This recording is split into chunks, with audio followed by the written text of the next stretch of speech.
నా కెరీర్ని వదిలేసి అన్న కోసం, బాబు గారి కోసం, రాష్ట్రం కోసం పనిచేయడానికి నేను రెడీగా ఉన్నానండి. ఎప్పటి నుంచి అండి మీకు వైఎస్ఆర్ కాంగ్రెస్ పార్టీ అంటే జగన్ పరిపాలన ఎప్పటి నుంచి నచ్చలేదు మీకు? అంటే ఏ ఇష్యూ నుంచి మీరు ఆ పార్టీకి అగైనెస్ట్గా వీడియోలు రిలీజ్ చేయడం కావచ్చు, కోచింగ్ చేయడం కావచ్చు, ఇదంతా మొదలుపెట్టారు?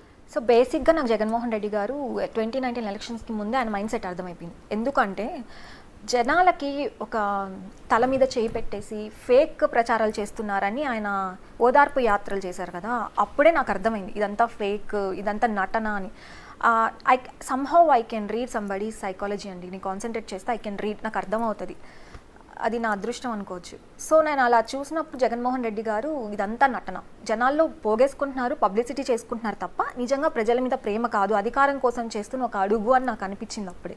దెన్ 2019 ఎలక్షన్స్ ప్రచారం అప్పుడు కూడా ఆయన ఇచ్చిన హామీలన్నీ కూడా నిజానికి విరుద్ధంగా ఉన్నాయి, ప్రాక్టికల్గా వర్కౌట్ అయ్యేవి కాదు. నవరత్నాలను పెట్టారు, ఎగ్జాజరేట్ చేసి చెప్పేశారు. అండ్ ఇమీడియట్లీ రిజల్ట్స్ తర్వాత మూడు క్యాపిటల్స్ అనేసి ఒక దాన్ని డ్రామాని తీసుకొచ్చారు. ఎగ్జాక్ట్లీ ఎలక్షన్స్కి ముందు ఆయన చెప్పింది అసెంబ్లీలో ఏంటి, ప్రపంచం మొత్తం చూశారు, ఇంత సరిపోదు ఈ ల్యాండ్, మనకి ఇంకా కావాలి, ఒక రాజధాని చాలు అన్నట్టు చెప్పారు. ఆయన నోటుతో స్వయంగా చెప్పి అదే ఆయన నోటుతో 3 రాజధానులు తెర మీదకి తీసుకొచ్చారు. ఇది ఇంకా ప్రజావేదికను కూల్చారు. ఒక నాయకుడు ఎప్పుడూ కూడా డిస్ట్రక్షన్ చేయకూడదు, కన్స్ట్రక్షన్ చేయాలి. అది జగన్మోహన్ రెడ్డి గారిలో లేదు. నాకు అప్పుడు అనిపించింది, నేను అనుకున్నది కరెక్ట్గా ఇదే జగన్మోహన్ రెడ్డి గారి గురించి, అదే జరుగుతుంది, అదే చేస్తున్నారు. సో నా అనాలిసిస్ జగన్మోహన్ రెడ్డి పైన కరెక్ట్ అనిపించింది.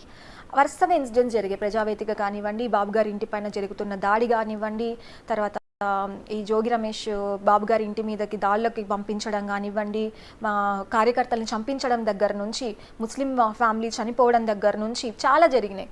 సో అప్పుడు నాకు అనిపించింది, లేదు ఈయన రైట్ పర్సన్ కాదు. ఈ గవర్నెన్స్ ఉంటే, ఇట్లనే ఉంటే కనుక ప్రజలు స్వేచ్ఛగా కనీసం మాట్లాడని కూడా మాట్లాడలేరు, ఒక అడుగు కూడా బయటికి వేయలేరు అని అనిపించినప్పుడు నా వాయిస్ అవసరం అనిపించింది. బికాజ్ నేను చదువుకున్నా, నాకు తెలివి ఉంది, రాష్ట్రంలో ఏం జరుగుతుందో తెలుస్తోంది, నాకు బాధ్యత ఉంది, నా అక్క చెల్లెళ్ళు రాష్ట్రం ఏమైపోతుందో భయం ఉంది, మాట్లాడే ధైర్యం ఉంది, భయం లేదు.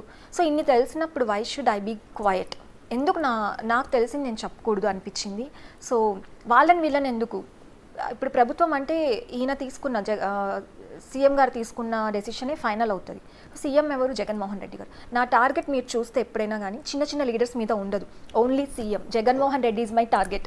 అందరూ అంటారు వీళ్ళపైన చెయ్యి, వాళ్ళపైన చెయ్యి. నేను చేశాను, కొడాలి నాని పైన చేశాను, కొన్ని రోజా పైన చేశాను, కొంతమంది పైన, చాలా తక్కువ. బట్ ఎందుకు సీఎం పైన చేస్తానంటే ఆయన హీజ్ అ పాలసీ మేకర్, ఆయన డెసిషన్ చేస్తారు, ఎంతమంది డెసిషన్ తీసుకున్నా సైన్ పెట్టేది ఆయననే. సో ఆయన అప్రూవల్ లేకుండా జరగదు.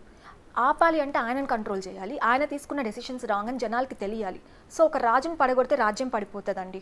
నేను అది నమ్మాను. ఆయన చేస్తున్న అరాచకాలన్నింటినీ ప్రజలకి ఆయనే చేస్తున్నాడని ప్రూవ్ చేయాలి అనుకున్నాను, అవేర్నెస్ క్రియేట్ చేయాలనుకున్నాను.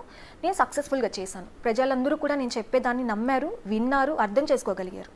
దాని రిజల్టే ఈరోజు 11 సీట్స్కి పడిపోయింది. దానిలో నా కాంట్రిబ్యూషన్ ఉందని నేను గర్వంగా చెప్పుకుంటానండి. అంటే ఆంధ్రప్రదేశ్లో తెలుగుదేశం పార్టీ కార్యకర్తలు కొన్ని కోట్ల మంది ఉన్నారు. వీళ్ళందరూ ప్రశ్నించాలనుకున్నా కూడా చాలామంది